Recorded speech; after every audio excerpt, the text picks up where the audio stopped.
Tree damage is likely.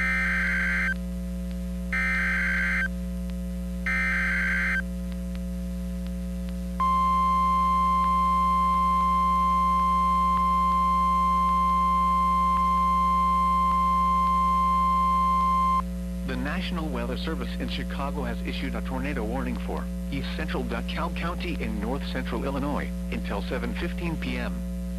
At 6:22 p.m., a severe thunderstorm capable of producing a tornado was located near Waterman, or near DeKalb, moving northeast at 20 miles per hour.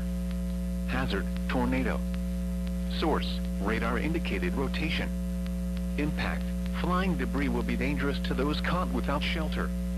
Mobile homes will be damaged or destroyed. Damage to roofs, windows, and vehicles will occur.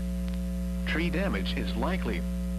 This dangerous storm will be near Maple Park around 6:40 p.m. Take cover now. Move to a basement or an interior room on the lowest floor of a sturdy building. Avoid windows. If you are outdoors, in a mobile home, or in a vehicle, move to the closest substantial shelter and protect yourself from flying debris.